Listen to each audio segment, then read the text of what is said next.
Donc, pour ceux qui ne connaissent pas Asymposium, qui sont peut-être nouveaux, puisque je vois des nouvelles têtes, donc j'imagine qu'il y en a certains qui sont là de passage, je vais juste représenter un petit peu. Asymposium, c'est un cycle de conférences de vulgarisation scientifique où le but, c'est de s'adresser à tous les publics pour justement vulgariser des sujets et amener peut-être un point de vue un peu différent que ce qui a été présenté, notamment à l'école, pour les jeunes. Alors aujourd'hui, il n'y en a pas beaucoup, mais d'habitude, les très jeunes, pardon. Ah, je commence, premier dérapage, ça commence mal. Ne vous inquiétez pas, ça va aller mieux après. Et donc non, d'essayer d'apporter un regard un peu nouveau et d'essayer d'éclairer ces sujets qui, les sciences, surtout les maths et la physique, ça peut renvoyer à quelque chose spontanément d'assez obscur. Donc la première conférence, ça s'appelait « L'énergie, c'est quoi ?» C'était donc de la physique. La deuxième conférence, ça s'appelait « La malchance du gentil », où on a un peu parcouru l'histoire d'un astronome bien connu qui s'appelle Guillaume le Gentil et qui a brillé justement par sa malchance. Et donc ça touchait davantage à l'histoire des sciences, même s'il y avait pas mal de petites notions scientifiques, puisque l'enjeu était, in fine, de mesurer la distance Terre-Soleil. Aujourd'hui, on s'attaque à un gros morceau, puisqu'on s'attaque aux maths. Alors, vous inquiétez pas, vous allez voir, le but, justement, ça va être de démystifier les maths et un domaine particulier des maths qui sont les probabilités, qui parfois sont vues comme assez abstraites et assez compliquées à mettre en application dans le réel. Et donc, ça va être tout l'enjeu de la conférence de ce soir. Mais si, pour ceux qui commencent à avoir l'habitude, qui sont venus aux deux premières conférences, vous savez que j'aime bien faire des petits détours par des petits personnages, des petites histoires, etc. Donc, on va commencer avec un personnage illustre, dont le charisme et l'aura rejaillissent encore sur notre temps. Je tairai son nom dans un premier temps pour des raisons évidentes d'élégance, mais vous savez ce que je vais faire là. Vous savez, hein. Nuit, jour, nuit, jour. Voilà. Bon, il se trouve que si ce personnage est resté célèbre, est resté culte dans l'humour qui nous permet de déployer, eh ben, c'est grâce à un autre homme illustre dont l'aura et le charisme rejaillissent sur notre temps, et cet homme-là, c'est lui. Et lui, c'est Thomas Edison, inventeur de l'ampoule électrique. Et donc effectivement, c'est grâce à lui que derrière, les scénaristes des Visiteurs ont pu permettre de nous régaler avec ce gag du jour-nuit, puisqu'on a juste à appuyer sur un interrupteur et la lumière fut. Thomas Edison, donc, vous allez voir que si on parle de lui, c'est parce que évidemment, pour l'instant, entre une ampoule électrique et les probabilités, on n'y est pas encore. Et il se trouve que Thomas Edison, à qui d'ailleurs on attribue l'ampoule électrique, la conception de l'ampoule électrique, mais qui en réalité a surtout permis d'avoir des ampoules électriques qui soient viables, parce que les ampoules électriques avaient déjà commencé à être développées avant lui. Simplement, leur durée de vie était de quelques minutes. Donc vous vous doutez bien qu'on n'est pas sur quelque chose de viable et de déployable pour constituer l'ensemble d'un éclairage intérieur. Et donc si je parle de lui, c'est parce que Thomas Edison a développé donc une ampoule électrique viable et déployable dans la société au prix d'un grand nombre de tentatives. Et donc Thomas Edison, en fait en 1835, les premières ampoules électriques à incandescence, donc le fonctionnement d'une ampoule électrique à incandescence, c'est juste vous avez des électrons qui passent dans un circuit et qui arrivent dans un filament, et par effet Joule, on va avoir, je ne m'étends pas là-dessus, mais on va avoir un dégagement de chaleur, bon, bof, et de lumière. Là, très intéressant par contre. Et donc, tout l'enjeu est que ce filament tienne et dure plusieurs heures pour qu'on puisse avoir un éclairage de qualité pendant plusieurs heures. Et en 1875, il y a une découverte qui est assez édifiante et qui derrière propulse le développement de la lampe à incandescence, qui est le fait que si on met le filament sous une cloche à vide, eh bien on peut augmenter considérablement sa durée de vie, puisque moins il y a d'oxygène, moins vous entretenez la combustion du filament, et donc plus le filament dure longtemps.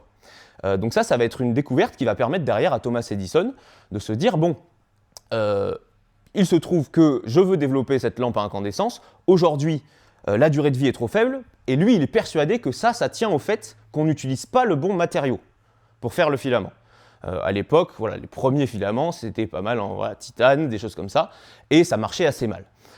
Et donc, eh bien, quand vous avez, parce qu'aujourd'hui, si vous voulez vous renseigner sur les matériaux que vous pouvez utiliser pour augmenter la durée de vie de vos ampoules, eh bien, vous allez sur Internet, vous regardez les matériaux dont les propriétés correspondent le mieux à faire ce genre d'expérience, et puis vous n'avez plus qu'à sélectionner le matériau de votre choix, et puis éventuellement le commander pour faire vos expériences dans votre laboratoire. Mais à l'époque, la connaissance des matériaux est bien moindre, et Thomas Edison n'a aucune idée des propriétés de l'ensemble de matériaux qu'on peut trouver à la surface du globe. Et c'est en cela que, finalement, sa volonté de trouver le matériau qui va faire en sorte que les ampoules puissent durer plus longtemps ressemble à une expérience de probabilité, puisque, en fait, il y va un peu au hasard, Thomas Edison. Il se dit, bon, je sais que le titane, ça fonctionne mal. Il va chercher plutôt dans les matériaux carbonés, dans les substances carbonées, donc, en fait, principalement les substances végétales. Et à partir de là, Thomas Edison, il a certes pas Internet, par contre il a un truc qui est très utile, c'est qu'il a pas mal de temps et pas mal d'argent, et il a pas mal de commis qu'il peut envoyer aller chercher des substances végétales à l'autre bout de la Terre. Et donc c'est ce qu'il va faire. Et il va demander à ses commis, justement, d'aller lui ramener un grand nombre de substances végétales parmi toutes celles qu'ils pourront trouver, pour que derrière, lui dans son labo, puisse tester une par une les substances, et puis dire oui ça fonctionne, ou non ça fonctionne pas. Bon, alors il se trouve que Thomas Edison, il y passe un certain temps, il y passe 3 ans à tester des substances à la chaîne, et donc il teste des choses aussi variées que le bois de buis. Bon, là il se rend compte que le bois de buis, ça fonctionne pas génial, etc. Donc ensuite il va tester du cèdre, il va tester des arbres en tout genre, il va tester vraiment énormément de matériaux, et puis bon, par exemple, à un moment donné, il est fatigué, il va manger, et puis sa femme, pour lui faire plaisir, débouche une bonne bouteille de vin, il voit le bouchon en liège. Hop, il va découper une petite tranche pour faire un filament en liège qu'il va tester. Non, ça ne marche pas. Ensuite, il continue, il retourne dans son laboratoire, il va tester en boucle des substances végétales. Et puis finalement, il fatigue. Alors il sort de sa maison, il va faire une petite marche. Qu'est-ce qu'il voit au bord du lac, qui est juste à côté de chez lui? Un pêcheur qui fait la sieste tranquillement pendant que sa canne trempe dans le lac. Fil de pêche, excellente idée, il va couper un petit bout de fil de pêche. Il prend le filament, il le met dans son laboratoire, sur le circuit électrique. Ça ne fonctionne toujours pas. Et finalement, de fil en aiguille, à force de ténacité et de persévérance, Thomas Edison va trouver la solution qui marche. Et la solution qui marche, qu'il trouve à l'époque, c'est le bambou.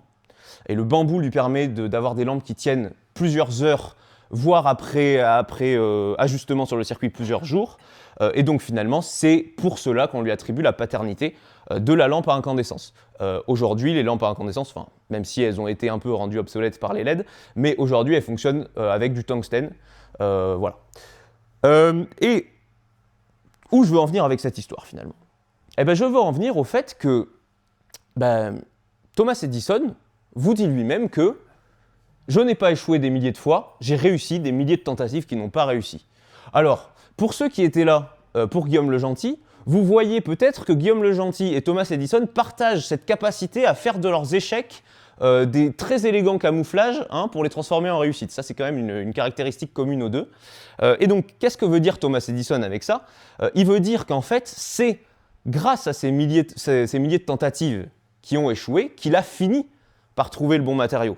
Et donc, cette histoire-là, finalement, elle nous dit, en quelque part, que la persévérance finit par payer, finit par marcher. Bon, alors là, je vous vends ça comme ça, je vous dis la persévérance finit par marcher. Bon, certainement que vous avez très envie de me croire, mais vous êtes bien d'accord, vous allez me dire certainement que là, je parle d'un exemple pour dégager une généralité, et donc c'est pas très sérieux quand même au niveau du raisonnement. Bon, je pourrais vous en trouver plein des exemples. Plein, évidemment, on en a des centaines d'exemples qui montrent que la persévérance finit par marcher. Mais même si j'en donne des centaines, ce ne sera toujours pas satisfaisant. Ce ne sera toujours pas satisfaisant parce qu'en fait, si je raisonne comme ça, ce qu'on appelle par induction, c'est-à-dire que je pars d'un exemple pour dégager une généralité, à quel nombre d'exemples je m'arrête pour vous convaincre que la persévérance finit par payer? Là, on touche du doigt ce pourquoi on a besoin des mathématiques. Parce que les mathématiques sont une science où on déduit. On ne prend pas des exemples à partir desquels on déduit des généralités, on commence par établir des théories à partir d'axiomes, de principes de base, qui derrière vont nous permettre d'expliquer le réel. Et c'est tout le sel de cette discipline, et vous allez voir que ça va nous permettre de prouver rigoureusement, d'expliquer que la persévérance, ça finit par marcher. Je dis bien finit par marcher. La formulation est importante. Très bien. Pour vous donner un petit exemple et vous persuader de la nécessité d'avoir recours aux mathématiques pour avoir un raisonnement par déduction et non pas par induction, je vous raconte une petite histoire qui est celle de Bertrand Russell, qui est issue de Bertrand Russell, qui est celle de la dinde inductiviste. Alors, c'est une dinde, alors peut-être certains l'ont déjà entendu, j'aime bien utiliser cet exemple. C'est une dinde qui observe au fil des jours que sa situation ne fait que s'améliorer. Les jours passent et finalement, elle a de plus en plus à manger, ses conditions de vie s'améliorent, l'endroit dans lequel elle vit est de plus en plus propre et souvent nettoyé, et donc elle se dit « mais c'est formidable, ma vie est vraiment, vraiment géniale, ça ne va faire que s'améliorer ». Bon, les mois passent, passe octobre, passe novembre, passe décembre, et arrive le réveillon.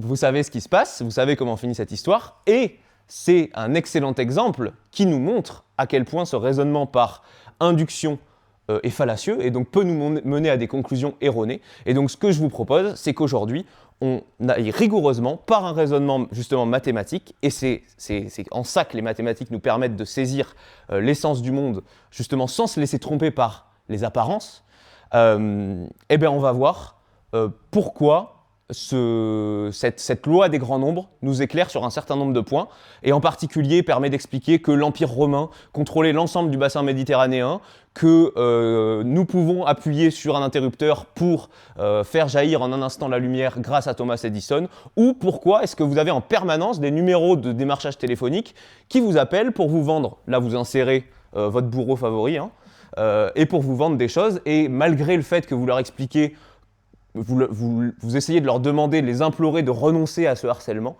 eh ben vous continuez à en avoir parce que structurellement, eh ben ça marche. Alors, je vous prie d'accueillir la loi des grands nombres. Alors, attendez, partez pas, hein. Vous non plus là-bas, partez pas. Oui, parce que eux, à la caméra, en fait, vous avez une porte et tout ça, bon, c'est compliqué. Vous allez, voilà, par respect, vous restez. Mais là-bas, eux, ils ferment la fenêtre sur laquelle ils sont, et puis moi, je disparais instantanément. Donc, n'ayez pas peur. Vous allez voir que je vous fais la promesse que cette loi faible des grands nombres, à la fin, donc dans une grosse demi-heure, tout le monde comprendra ce que cette monstruosité signifie. Ok ? Bon, le défi est de taille, mais on va le relever. Il se trouve que pour pouvoir justement déchiffrer la loi faible des grands nombres et puis essayer d'avoir une recette qui vous permette de comprendre tout le sel de cette loi, il faut que je fasse quelques détours et que je réunisse quelques ingrédients. Okay ? 6 ingrédients exactement. Et c'est là qu'on va rentrer dans le vif du sujet et qu'on va commencer à parler probabilité. Alors, quand on parle de probabilité, on s'intéresse à des expériences aléatoires. Alors, qu'est-ce qu'une expérience aléatoire ? C'est une expérience dont les résultats possibles sont connus. C'est une expérience qui est imprévisible. Vous ne pouvez pas savoir quel résultat va sortir. Et vous pouvez la reproduire. Exemple, pile ou face. Vous lancez une pièce. Vous avez 2 issues possibles. Oui, non, la tranche, oubliez la tranche, s'il vous plaît. Voilà, on va simplifier. 2 issues possibles.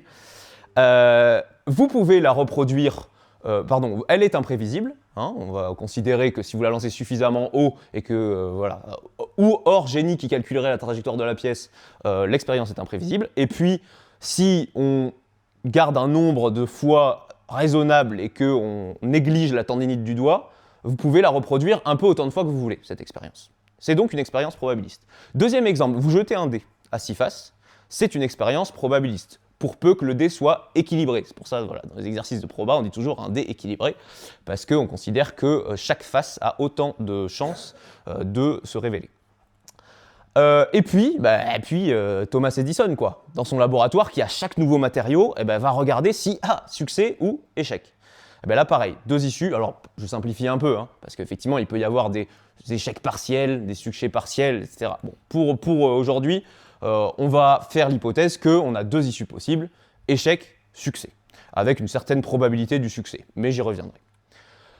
Deuxième élément dont je vais avoir besoin, c'est l'univers. Alors l'univers, en probabilité, c'est justement l'ensemble des issues possibles. Alors, typiquement, pour la première expérience, je vous écoute, quelles sont les deux issues possibles? Pile face. Mon univers, c'est pile ou face. OK? Pour le deuxième cas. Vous êtes d'accord? 1, 2, 3, 4, 5, 6. OK? Troisième cas. Voilà. L'humeur de Thomas Edison, en gros, constitue mon univers. OK. Troisième notion, c'est la notion d'événement. Eh ben, un événement, ça va être tout simplement une issue qui va se produire ou ne pas se produire. Typiquement, là je vais prendre l'exemple du dé, tomber sur un multiple de 3, c'est un événement. Ok? On est d'accord là-dessus. Est-ce que vous avez une idée à peu près là rapidement de la probabilité que ça nous donne? Un tiers. Pourquoi un tiers?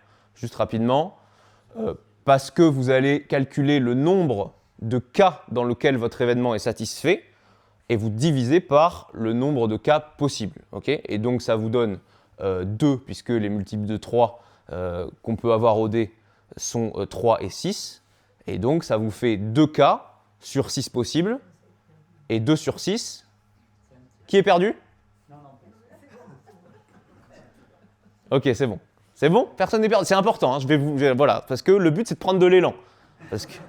Donc là on prend de l'élan, là on recule, et après on va sauter par-dessus le trou. Donc ça nous fait effectivement une probabilité d'un tiers. Ok. Ensuite, quatrième ingrédient, c'est la notion de variable aléatoire. Donc voilà, je reprends, nous avons notre expérience probabiliste avec un univers, des possibles, et puis peuvent survenir plusieurs événements. Ok. Maintenant, je prends une variable aléatoire. Alors là, c'est hyper simple. Une variable aléatoire, et je précise bien que c'est hyper simple parce que tout de suite, il y a x qui arrive, là, on commence à trembloter. Mais vous inquiétez pas, c'est hyper simple. C'est comme si vous aviez juste un observateur qui va associer à votre expérience, votre résultat, un nombre réel en l'occurrence. Donc un nombre réel, c'est en gros tous les nombres. Hein. Je simplifie. Excusez-moi, c'est terrible comme simplification, mais, mais on va garder ça comme ça pour l'instant. Et donc, par exemple, si je prends ma première expérience, okay, ma variable x, je peux lui donner, mettons 0 si je fais pile, 1 si je fais face. Ok, j'ai juste ma variable x qui vaut 0 si je fais pile, 1 si je fais face. Pour le dé, c'est simple, ma variable, je décide de lui donner 1, 2, 3, 4, 5, 6, le chiffre qui sort sur ma face.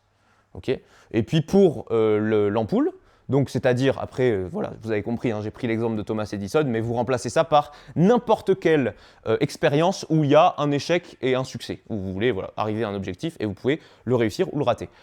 Vous mettez 1 pour le succès et 0 pour l'échec. Ok? Voilà.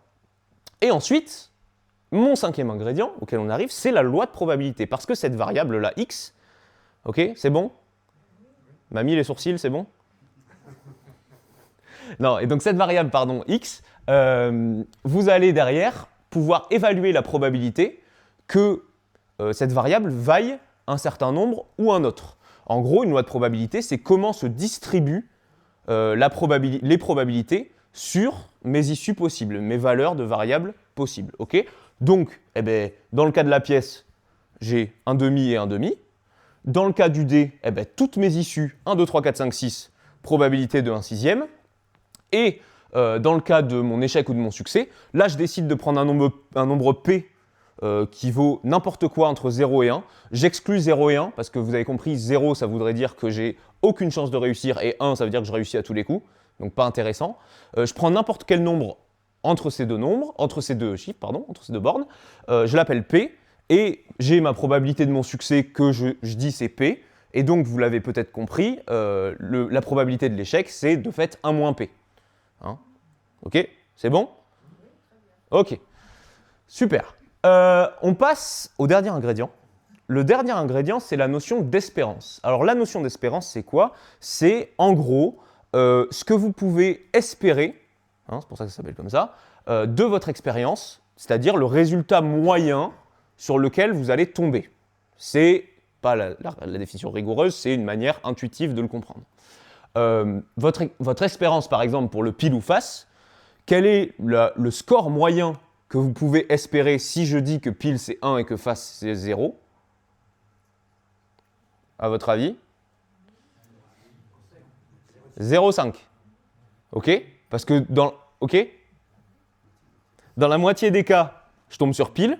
Dans la moitié des cas, je tombe sur face.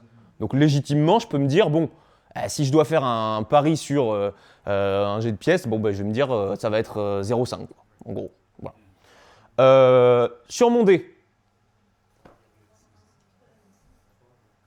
Ouais? On est d'accord? 3,5. OK? Puisque c'est pile poil, vous avez 1, 2, 3 en dessous et 4, 5, 6 au-dessus. 3,5, c'est mon espérance. Et pour l'espérance sur une expérience où vous avez un échec et un succès, pour mon ampoule électrique par exemple, eh ben c'est P. Parce qu'en fait, voilà, c'est la probabilité que vous avez d'avoir un succès. Donc en fait, en moyenne, c'est ça que vous allez avoir comme espérance. OK? Allez, donc je récapitule. On a vu qu'on étudie des expériences aléatoires, on attribue un univers en fonction de ce qui est possible, pas possible. Derrière, on peut trouver une loi, une variable aléatoire à laquelle on attribue des chiffres, ou des nombres, pardon, pour faire correspondre un nombre avec une issue, avec un résultat. Et puis ensuite, eh ben, on associe à ça une loi de probabilité, c'est-à-dire quelles sont les probabilités dans mon expérience, et puis on calcule l'espérance. Donc l'espérance, en gros, qu'est-ce que ça va me donner en moyenne? Ok, on en est là.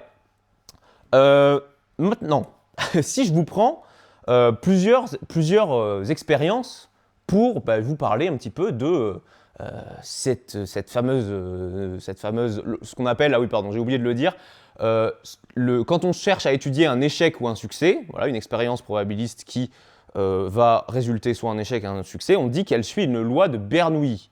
Voilà. Ok. Bon, Bernoulli, les Bernoulli en sciences, hein, c'est un peu comme les Curie en sciences aussi. Hein, en gros, ils sont pleins, ils ont tous fait des trucs incroyables. Bon, voilà.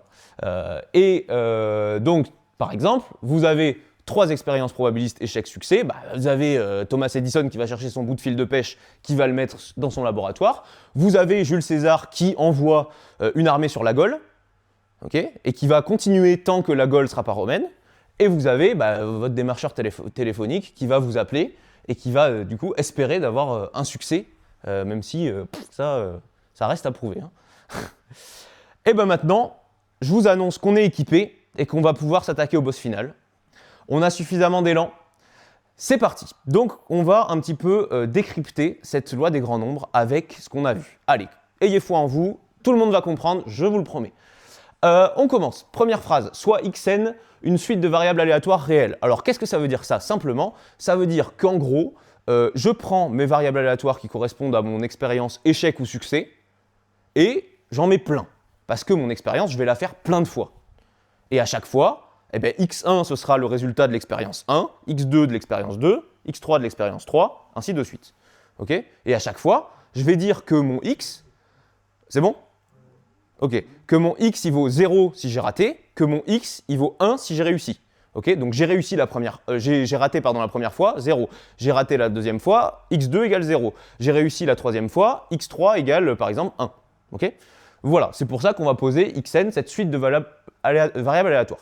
Ensuite, deuxième passage, 2 à 2 indépendantes et 2 mêmes lois admettant un moment d'ordre 2. Ça, je vous demande de me faire confiance. Ok, 2 à 2 indépendantes, en gros, ça veut dire que le résultat de l'expérience que je viens de faire n'influe pas sur le résultat de l'expérience que je vais faire. Ok, mais pour l'instant, je laisse ça en suspens, on y reviendra. Et pour le moment d'ordre 2, là, faites-moi confiance, je vous garantis que c'est bon. Cette condition est vérifiée. Okay, de même loi, vous l'avez compris, ça veut dire que à chaque fois, chaque variable, elle vaut, comme je vous l'ai dit, 0 ou 1, avec la même probabilité P de réussir et 1 moins P de rater. Okay, voilà. Toutes les variables xn sont identiques sur ce plan-là.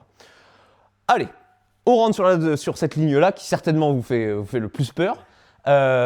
Ok, première assertion, enfin première partie, quel que soit epsilon supérieur à 0. Qu'est-ce que ça veut dire? Je prends epsilon, donc on l'appelle epsilon, un nombre comme je veux. Je le prends, ça ne peut pas être 0, par contre, il peut être aussi petit que je veux. Ok, gardez ça à l'esprit pour plus tard. Ensuite, le cœur du sujet. Le cœur du sujet, c'est ça. Alors ça, ça c'est super simple en fait, parce que le symbole, là, le gros symbole, le sigma, là, ça veut dire que c'est une somme. En gros, on va faire la somme, on va faire une addition, avec plein de trucs. Et en fait, quand je fais une somme de plein de choses et que je divise par le nombre de choses, eh ben souvent ça ressemble à une moyenne. Okay, et en gros, par exemple, quand vous calculez votre moyenne à l'école, bon, c'est dommage parce que je ne sais pas qui est à l'école là, mais si vous calculez votre moyenne à l'école, ben vous additionnez toutes vos notes. Vous êtes d'accord? Vous additionnez toutes vos notes et vous divisez par le nombre de notes. C'est bon. Et bien là, c'est pareil. Ce que je vais faire, c'est que je vais additionner tous mes résultats à toutes mes expériences et je vais diviser par le nombre d'expériences. N. D'accord? Facile. Bon, donc ça, c'est le résultat moyen de toutes mes expériences. Okay, j'ai fait N expériences. Ça, c'est le résultat moyen. Okay, ensuite, deuxième partie, là, si j'élargis un petit peu ma fenêtre, je vois qu'ici, il y a une espérance. En fait, l'espérance, ça va être simplement la moyenne de n'importe laquelle des expériences. Parce qu'en fait, comme on l'a dit, tous les X, c'est la même expérience. Donc, ils ont tous la même espérance qui est P, on l'a dit tout à l'heure.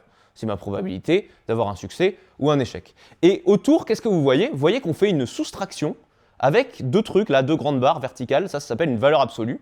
Et donc, en gros, pour comprendre pourquoi on fait une soustraction, vous savez que quand on fait une soustraction, en général, c'est qu'on fait une différence. Donc, on mesure un écart entre deux choses. Typiquement, si je veux mesurer l'écart de taille entre moi et une autre personne, eh bien, ce que je vais faire, c'est que je vais soustraire ma taille à la sienne.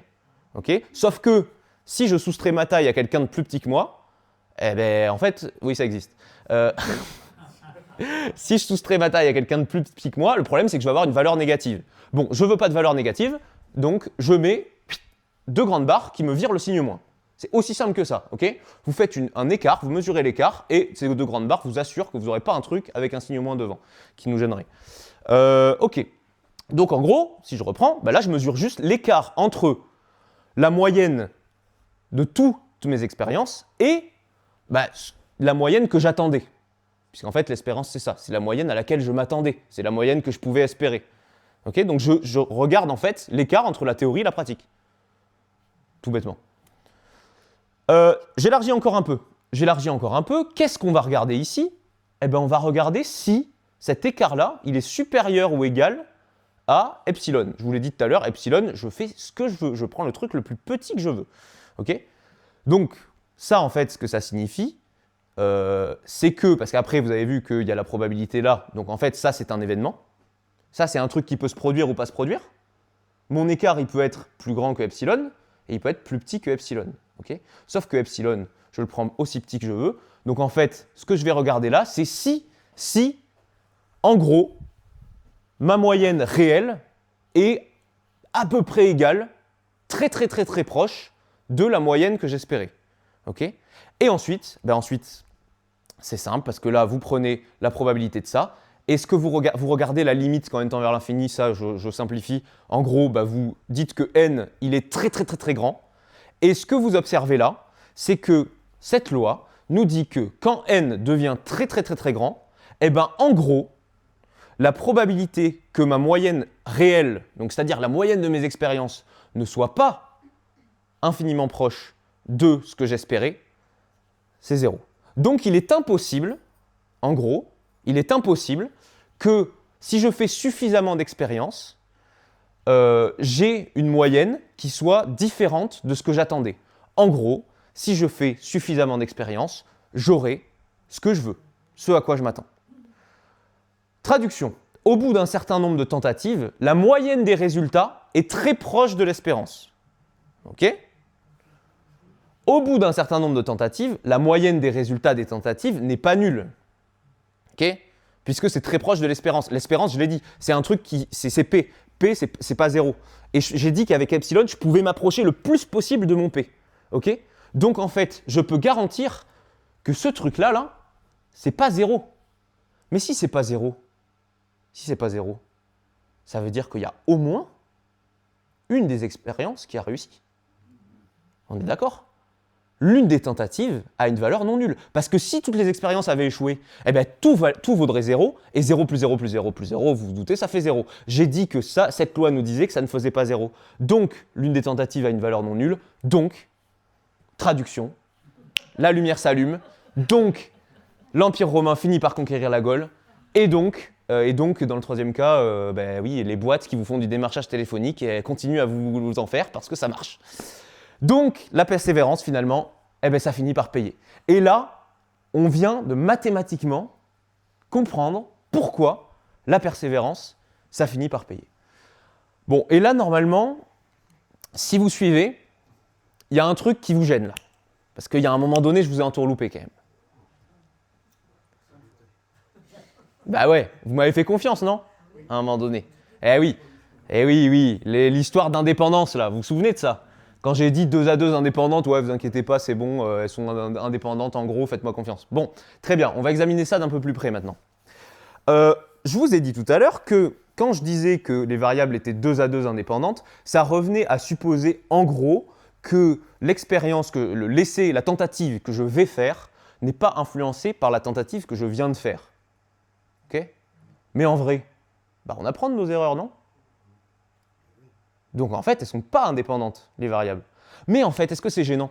Parce que finalement, ce qui va se passer, c'est que comme j'apprends de mes erreurs, eh ben, je vais augmenter ma probabilité de réussir la prochaine tentative. Donc en fait, c'est encore mieux que la loi. C'est encore mieux que la loi des grands nombres. C'est encore mieux que la persévérance, ça finit par payer. En gros, c'est la persévérance, ça finit par payer. Et si vous apprenez de vos erreurs, eh ben, ça va payer vite. Plus vite, du moins. Ok? Donc, ça, derrière, ça nous amène à nous dire, bah, finalement, ouais, quand on regarde, quand on voit qu'on apprend de nos erreurs, alors, il y a une deuxième chose aussi, c'est, vous savez, on peut apprendre de ses erreurs, mais il y a aussi le paramètre de découragement. Vous venez de faire 1000 expériences qui ont échoué. Bon, la 1001e, peut-être que vous faites les choses un peu moins bien, peut-être que Thomas Edison prépare sa paillasse de manière un peu plus bâclée, etc. Donc, effectivement, votre probabilité peut aussi baisser. Mais maintenant que vous en êtes conscient, je vous fais confiance, vous allez, j'en suis sûr, dans vos expériences à venir où vous cherchez du succès, vous allez apprendre de vos erreurs sans vous décourager. Et là, vous avez la recette ultime pour que la persévérance, ça marche. Et ça marche le plus vite que vous pouvez faire. Alors, quand vous serez face à un problème, la prochaine fois que vous faites face à un problème de ce type, vous allez avoir 2 méthodes. Okay, la méthode romaine et la méthode grecque. La méthode romaine, ok, je fais face à un défi, un problème, et je vais me dire que j'ai une certaine probabilité de le résoudre. Parce qu'en fait, si vous essayez, c'est que quelque part, vous savez que la probabilité de le résoudre n'est pas 0 quand même, parce que sinon c'est quand même pas très intéressant. Donc vous allez vous dire, bah ouais, mais il y a le gars là, de la conférence à Reims-Marsous, il m'a dit qu'il y avait une loi mathématique qui garantissait que si j'essaye plein de fois, eh ben, ça va finir par marcher. Bah donc, qu'à cela ne tienne, bah, je vais essayer plein de fois. Ok? Ça, c'est la méthode romaine. Okay, si je vais me dire, bon, bah, je suis face à un problème, bah, allons-y, bourrinons, et puis on va finir par y arriver. Okay, ce Vercingétorix-là, il ne va pas nous tenir tête bien longtemps. En gros, vous itérez et vous apprenez de vos erreurs. Ou alors, vous avez une deuxième option, qui est la méthode grecque. Et là, la méthode grecque, vous allez procéder un peu autrement. Ce que vous allez faire, c'est que quand vous allez étudier le problème face auquel vous êtes, vous allez d'abord vous demander comment je maximise ma probabilité de succès. Et en fait, c'est ce qu'on fait tous quand on est face à un problème. Quand on est face à un problème, on va se demander quelle est la meilleure stratégie pour arriver à mes fins. Vous êtes dans une logique d'entraînement sportif, vous avez un objectif, une compétition, vous vous demandez, avant de commencer à vous entraîner comme un bourrin et de faire des séances et des séances et des séances, quelle est la manière la plus intelligente avec laquelle je peux m'entraîner pour pouvoir atteindre mon objectif. La même chose quand vous faites des révisions. Pour un examen, c'est exactement la même chose qui se passe. Quand vous voulez, que vous êtes face à un problème, même au travail, et c'est comme ça, c'est de cette manière-là, quand vous voulez par exemple manipuler un logiciel, etc., vous apprenez d'abord à manipuler le logiciel de façon ergonomique et efficace avant de vous lancer tête baissée dedans. Et ensuite, une fois que vous avez fait ça et que ça c'est tenu pour acquis, vous n'avez qu'à itérer. Vous n'avez qu'à itérer et la loi faible des grands nombres s'occupe du reste. Puisqu'elle vous dit que vous allez finir par y arriver. Et en plus, vous avez tout fait pour maximiser votre probabilité au départ. Donc vous allez forcément y arriver pas si lentement que ça. Et puis après, bien sûr, vous continuez à apprendre de vos erreurs, puisque ça, c'est quand même la base. Bon, ce que je vous propose, c'est que pour terminer cette conférence, on revienne sur une citation d'un personnage par lequel on a commencé. Non, pas toi. Lui. Thomas Edison, qui a dit « Le génie est fait d'1% d'inspiration et de 99% de transpiration ». Donc ce que j'ai envie de vous dire finalement, c'est qu'il ne tient qu'à vous de devenir le génie que vous voulez être. Et j'ajouterai à ça, c'est mathématique. Merci de votre attention.